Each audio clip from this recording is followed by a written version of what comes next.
Thank you.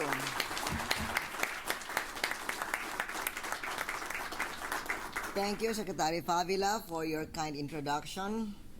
Thank you also to the leaders of the garment and textile industry for inviting me to be with you today, although we all know that I wanted to be invited by you. So thank you for accommodating my desire. Our other members of the Philippine government, ladies and gentlemen. Well, why did I want to have the chance to be with you? Because I think you all know that the welfare of the garments industry is very special to me. I remember being appointed by Secretary Concepcion without much notice that I was going to be the new head of GTEB, and I was quaking in my shoes because there was this great woman named Shoni Calalo who had been the head of GTEB and who brought it to great heights. And so I attempted to replicate her feats, and I'm glad that during my term we were able to reach that benchmark of $1 billion.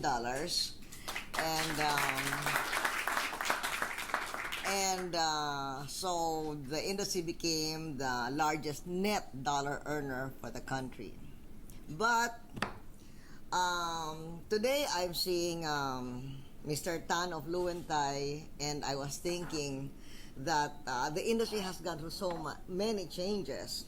Because in the past, if I would meet the leaders of the garments and textile industry, I would say, when we say conjep, we would talk about novelty and all those other companies that were doing simple baby things because of our quota and because they were simple to do, and the Philippines had plenty of labor.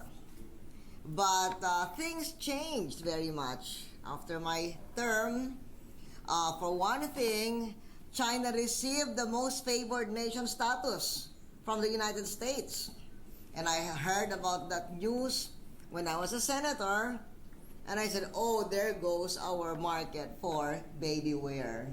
And sure enough, soon we started to see them go away because we lost much of the low skills, low-end garments market to China. We had some retrieve from a total collapse because we could still rely heavily on quotas from our trading partners, even as our garments companies were losing their upstream support from a declining textile industry. Then, the quota system ended. So we had to look for ways to enable the industry to survive. And why have you survived? We found those ways in the innate artistry of the Filipino, the natural ingenuity and craftsmanship, the sense of style and color that appeals to the upper end of the market. These advantages allowed us to move up market, create new niches, and compete based on better quality rather than cheaper price.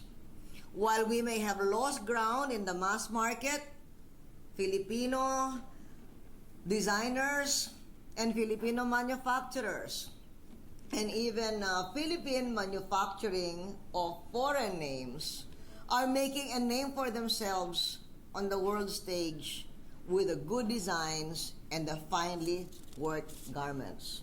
And that is your niche today.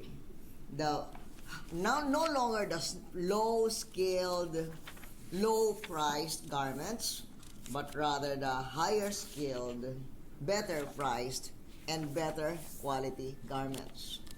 Of course, when you go shopping abroad, you see Josie Natori with her underwear as outerwear designs, embroidered by Filipino artisans. But that's the name. And there are many others with foreign names, but with great designs, all made in the Philippines. So by late last year, the garments and textile industry had recovered, again to become this time the country's second largest net dollar earner. And I'm hearing about your targets of $3 to $4 billion. What a way to move forward from those dark days of China's MFN status, entry into MFN, and the end of the quota system. I wanted this meeting since my last trip to the US because I wanted to report to you what we have done in the last 2 trips. The trip that I could not attend was supposed to be the 3rd trip working for our garments industry. Our trips and our meetings with the garments industry there, or rather the textile industry and the leaders, gave us a new ray of hope for our garments industry. And I was very happy that I was meeting with leaders of the industry and the lobbyists of their industry who used to be with us, dealing with us also when I was in GTEB. So as I see old friends when I'm here, I saw old friends again working for the same cause in the United States. And that is, as you know, the filing in the U.S. Congress of House Bill 3039, otherwise known as the Save Our Industries Act of 2009, or the SAVE Act. And in our last 2 trips to the U.S., we devoted much time and effort to push for this bill. And in what should have been my last trip, we were going to continue with that as described by our gentleman here, by Lawrence. It was a very difficult decision for me